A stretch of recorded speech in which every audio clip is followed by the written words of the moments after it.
오늘 하세나 본문은 신명기 10장 12절에서 22절까지의 말씀입니다. 이스라엘 자손 여러분, 지금 주 당신들의 하나님이 당신들에게 원하시는 것이 무엇인지 아십니까? 주 당신들의 하나님을 경외하며 그의 모든 길을 따르며 그를 사랑하며 마음을 다하고 정성을 다하여 주 당신들의 하나님을 섬기며 당신들이 행복하게 살도록 내가 오늘 당신들에게 명하는 주 당신들의 하나님의 명령과 규례를 지키는 일이 아니겠습니까? 그렇습니다. 하늘과 하늘 위의 하늘, 땅과 땅 위의 모든 것이 다 주 당신들의 하나님의 것입니다. 그런데 주님께서는 오직 당신들의 조상에게만 마음을 쏟아 사랑하셨으며 많은 백성 가운데서도 그들의 자손인 당신들만을 오늘 이처럼 택하신 것입니다. 그러므로 당신들은 마음의 할례를 받고 다시는 고집을 부리지 마십시오.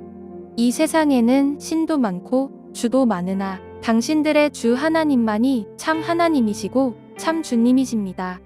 그분만이 크신 권능의 하나님이시요 두려우신 하나님이시며 사람을 차별하여 판단하시거나 뇌물을 받으시는 분이 아니시며 고아와 과부를 공정하게 재판하시며 나그네를 사랑하셔서 그에게 먹을 것과 입을 것을 주시는 분이십니다. 당신들이 나그네를 사랑해야 하는 것은 당신들도 한때 이집트에서 나그네로 살았기 때문입니다. 주 당신들의 하나님을 경외하고 그를 섬기며 그에게만 충성을 다하고 그의 이름으로만 맹세하십시오. 당신들이 찬양할 분은 당신들의 하나님뿐이니 당신들이 본대로 그분은 당신들에게 크고 두려운 일들을 하여 주신 하나님이십니다. 당신들의 조상이 이집트로 내려갈 때에는 모두 70명밖에 되지 않았지만 주 당신들의 하나님은 이제 당신들을 하늘의 별과 같이 많게 하셨습니다. 오늘 하세나에서 우리는 이스라엘 자손에게 하나님이 요구하는 것이 무엇인지를 살펴보게 될 것입니다. 분명 이스라엘은 고집스럽고 목이 곧은 백성이었습니다. 하나님께 대하여 불평과 원망을 반복하고 우상을 섬겼습니다. 결과론적으로 멸망을 받는 것이 마땅했습니다. 그러나 하나님은 은혜를 베푸셔서 모세의 기도를 들어주시고 이스라엘을 멸망시키지 않기로 하셨습니다. 더 나아가 이제 땅을 차지하라라고 말씀하셨죠. 이렇게 하나님의 은혜를 입은 이스라엘을 향해 모세는 하나님이 원하시는 것이 무엇인지를 가르칩니다. 하나님께서 이스라엘에게 요구하는 것, 즉 하나님 백성다운 삶의 내용은 무엇일까요? 12절을 보면 먼저 하나님을 경외하고 그의 모든 길을 따르는 것입니다. 하나님을 사랑하며 마음을 다하고 정성을 다하여 주 하나님을 섬기는 것입니다. 하나님이 이스라엘이 살아내기를 원하는 삶에는 이렇게 하나님과 이스라엘의 관계에서만 머물지 않습니다. 19절을 보면 하나님은 이스라엘에게 나그네를 사랑하라고 말합니다. 이스라엘 백성도 한때 이집트에서 나그네로 살았기 때문입니다. 하나님은 이스라엘이 잘 되어서 복을 받는 것에만 관심이 있지 않습니다. 이스라엘을 통해 나그네와 이웃들 그리고 열방이 복이 받기를 원하셨던 것입니다.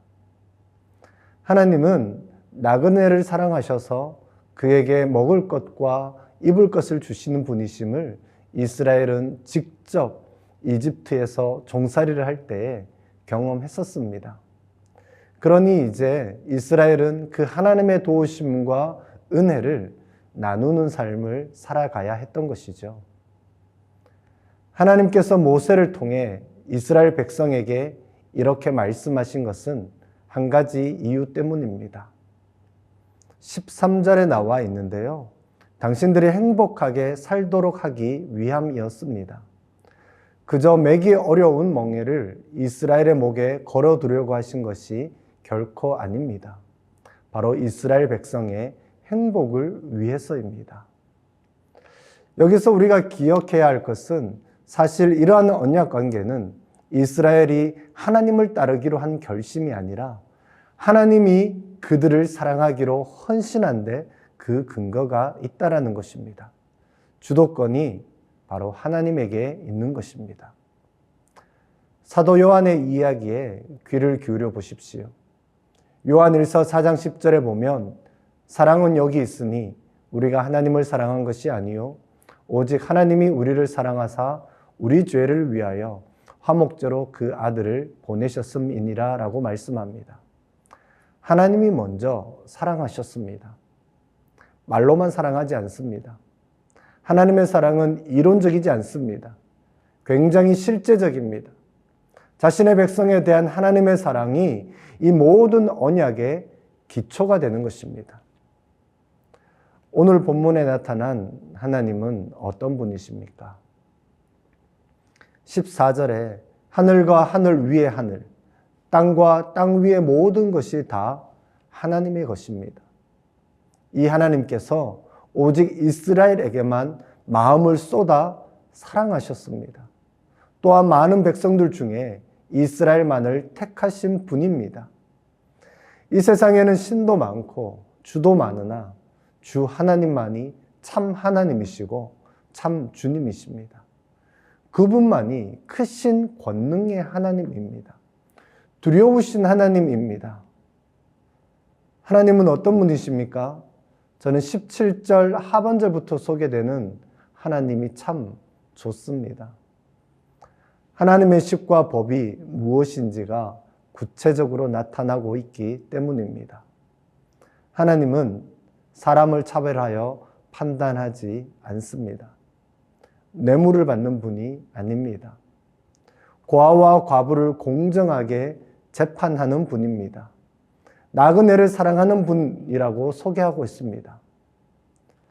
하나님은 우리 일상에 구체적으로 관심을 갖고 계시고 관여하는 분임을 알 수 있습니다.